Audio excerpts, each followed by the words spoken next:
So before we click record, Zach said, "Are you ready?" But it wasn't the same ready like, when everybody's buckled in safely in the car and you look back at your kids, you're like, "Okay, you ready?"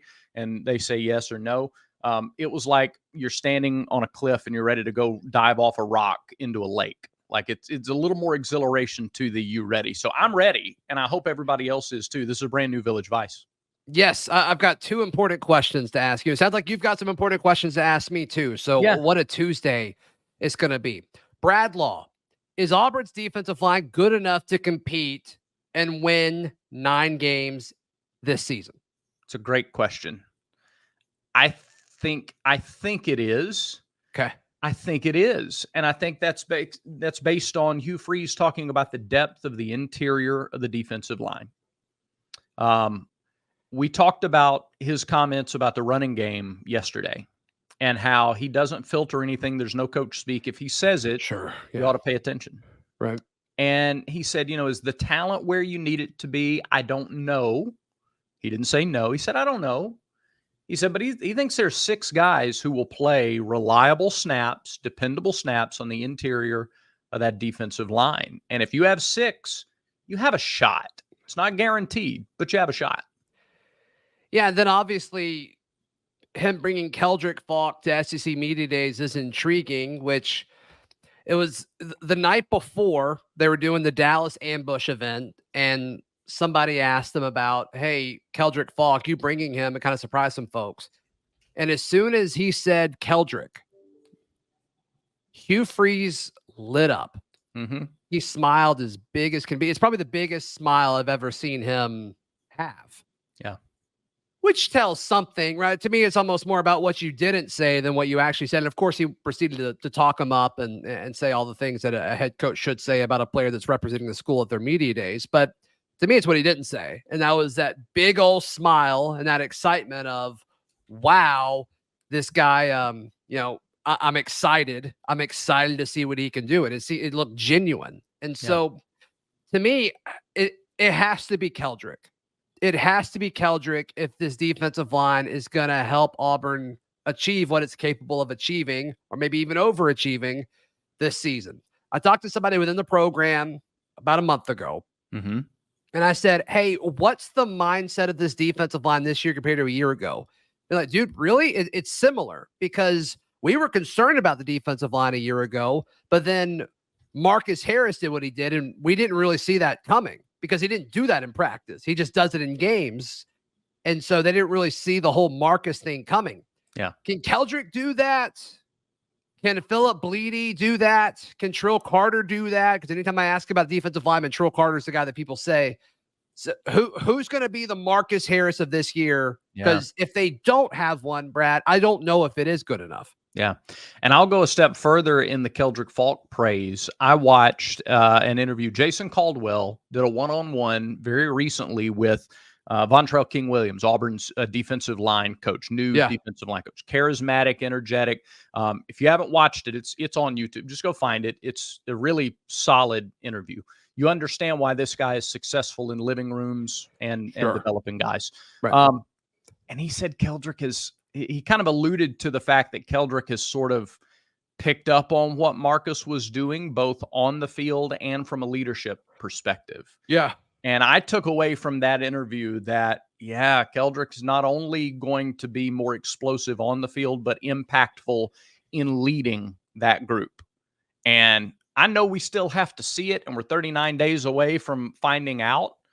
But, man, if Keldric does become that guy, not only from his productivity on the field, but from the perspective of leadership. And Marcus Harris is a guy that would stay after practice and work extra reps with the defensive line, put his hands on them, be like, no, get down lower. That's not how we do it here. When your players begin establishing and enforcing the standard, sky's the limit. It's just such a different dynamic, because the bulk of the snaps from the interior defensive line are coming from transfers, dudes who've been playing college football for a long time, but have they been here long enough to know what the standard is, to enforce the standard? Like, I mean, at least Trill Carter and Gage Keys, they went through spring, but I mean, Isaiah Rakes, he's been here 5 minutes. Philip Bleedy, he's been here 5 minutes. I feel like I'm leaving somebody else out, but it's just it's Kieran Crawford. He's here 5 minutes, and so it's just like how Marcus Harris was here for a while, transfer. Though he didn't start his career here, but it's still a transfer.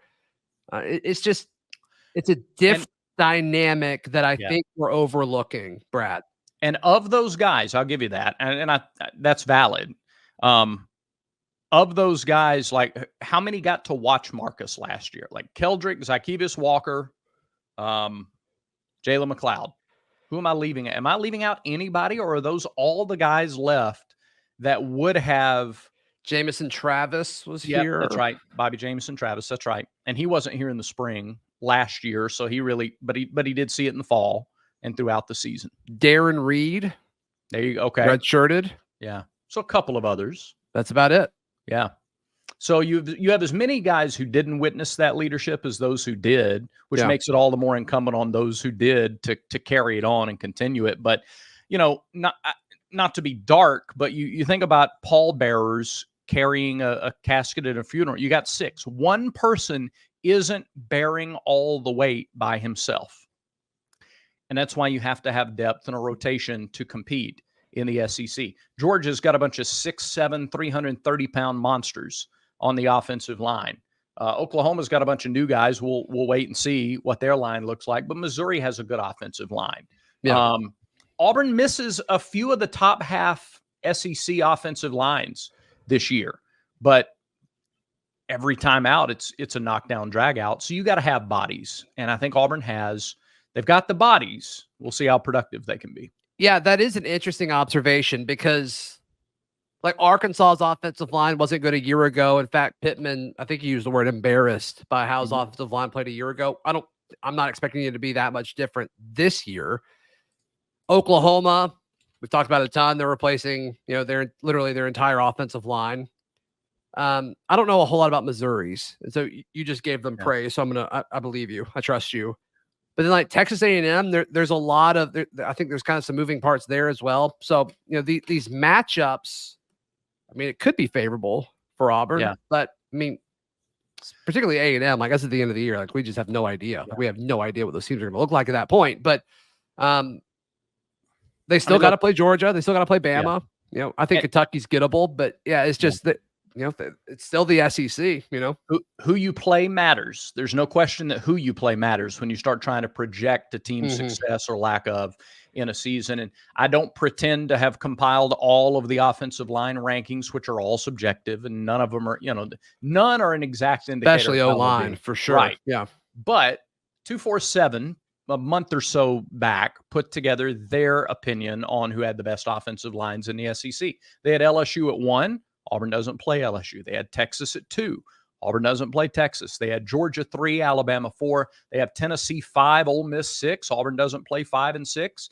They had Kentucky 7. They had Missouri 8. They had Auburn at 10, which I think is low. I think it's low. We'll see. Yep. So the fact that at least by one publication or one organization's rankings, Auburn misses 4 of the top 6 offensive line groups in the conference this year does not hurt when you think about how good the D-line can be. Yeah. Yeah. And when you talk about the upside of things, nothing elevates the upside of how you look and how you feel more than our friends at Roback. No, doesn't at all. A lot of haters out there, and that's because you've never tried them. Once you try them, you're hooked. You're absolutely Imagine being hooked. A hater if something is so great and pure. I can never imagine. No, creative and unique prints on their polos. They feel incredible. You won't want to wear anything else, whether it's a Roback polo or a Roback hoodie or a Roback quarter zip or a Roback t-shirt like the one I have on today. You look so good today. Well, thank you. You look great, spry, sure, fresh, feeling delightful, good. Hey, decadent, delicious. A lunch date with my daughter and a Roback t-shirt. Like that's a perfect day. What a Tuesday for you, my guy. Go to roback.com. Can't guarantee you a lunch date with your daughter, but I can get you 20% off Roback by using our code VICE20. VICE20 when you go to roback.com, 20% off anything and everything that you order, and you'll be supporting the show too. So go check it out. All right, Brad, you can't say water to this question. Okay. So if you're going to lunch Let's say it's the lunch date that you had with your daughter today. And let's say you're addicted to Diet Coke, like a big chunk of the population, myself included. Okay. And you're like, I'd like a Diet Coke, please. And they're like, no, we're out of CO2. What do you actually want? What are you ordering? You can't say water. Why not? What are you ordering? If they're out of CO2, I don't have a lot of options. I'm just asking the question here. I'm just asking the question. I don't like this question. I got to tell you. I didn't like it either. I didn't like that I was put in that situation, but I was. What? All right. Legitimately, what? I mean, you could have tea. Sweet tea is probably the first thing that comes to your mind, but like, I don't really want sweet tea, right? And it depends on what you're having, because if you're having pizza, sweet tea and pizza don't go together. You need something, you have to have carbonation. For context, I was at Taco Bell.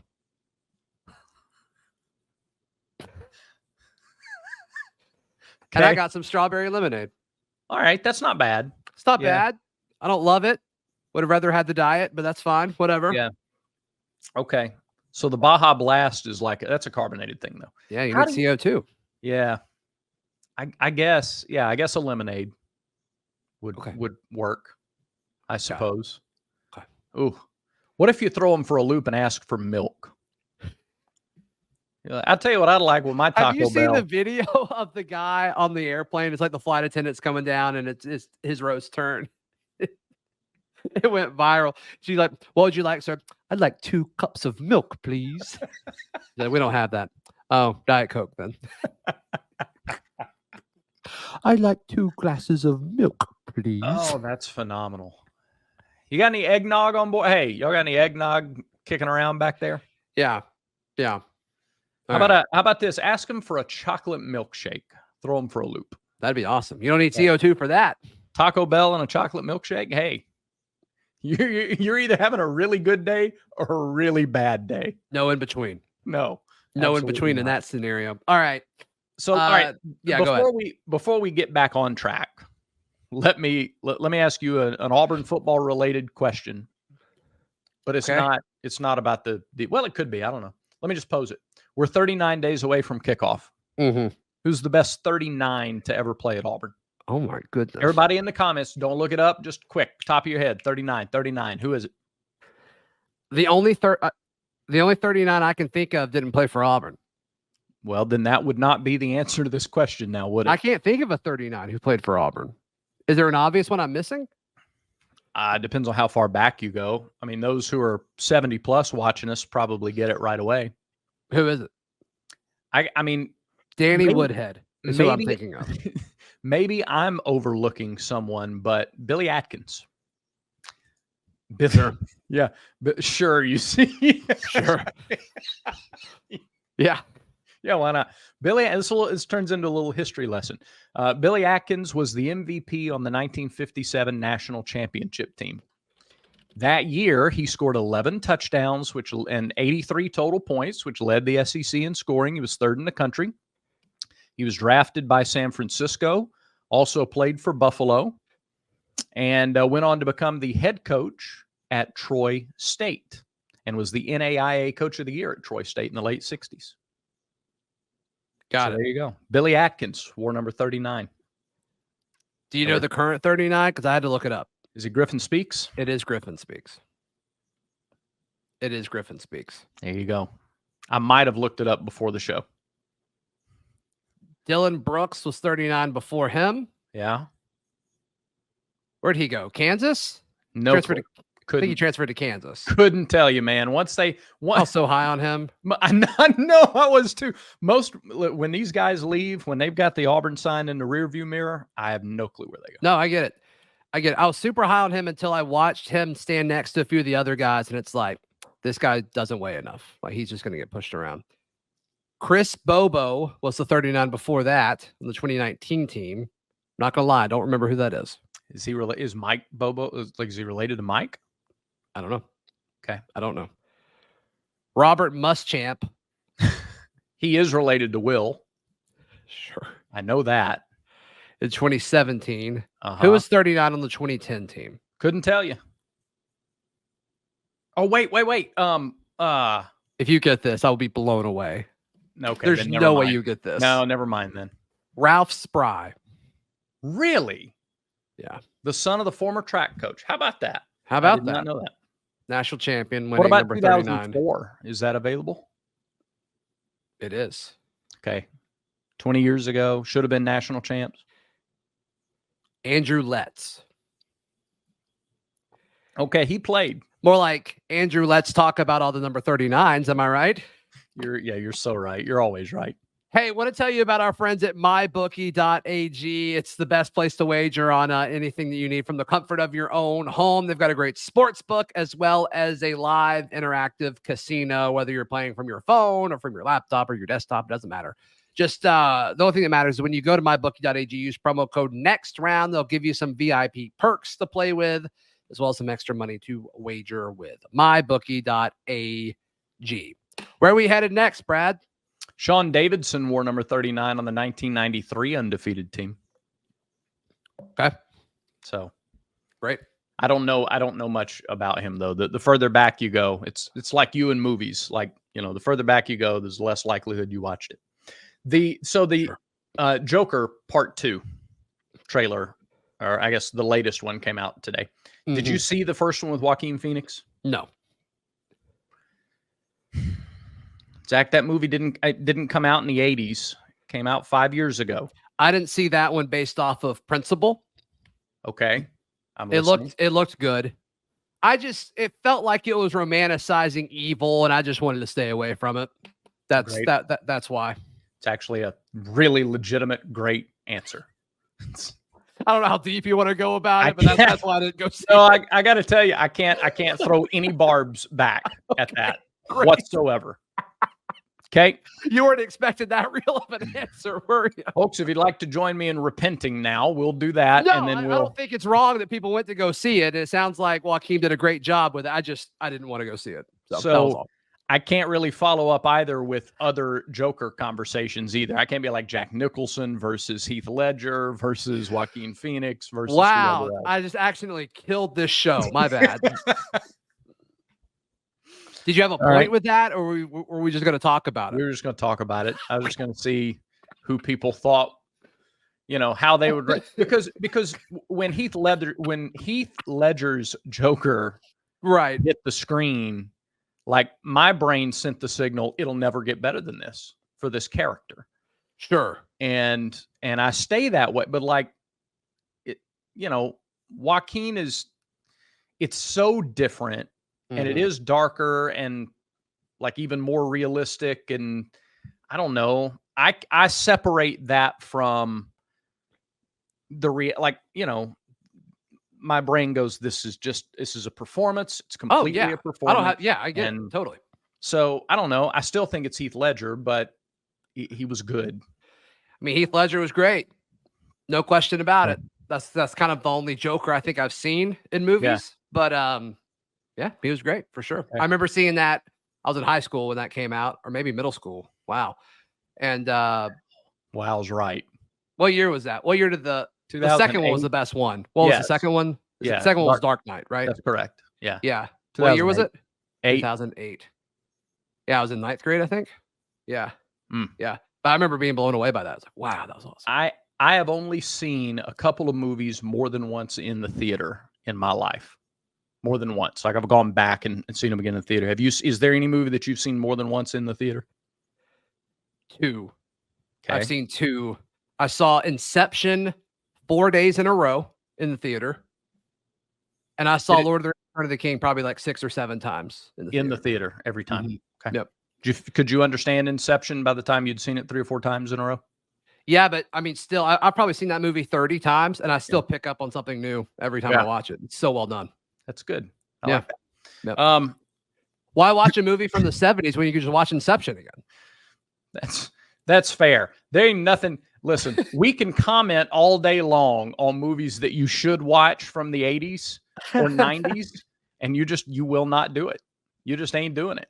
Right. So that's fine. We'll pick our battles. We know what we can fight, what we can't fight. If somehow the two of you guys that have made it this far into the show, because boy, this has been a rough one. No, it hasn't. If there are 3 movies from the 80s that I need to watch, what are they? Put those in the comments down below. Genuinely curious. I'll read the comments today just for that. Really? Okay. There you go. There's your reward for sticking around to the end. Zach promises to read the comments. All right, Brad. I think that does it for today's show. It does. Thanks everybody for watching and liking and telling people and subscribing. And remember, everyone has vices. Everyone has vices. Make sure Village Vice is one of yours.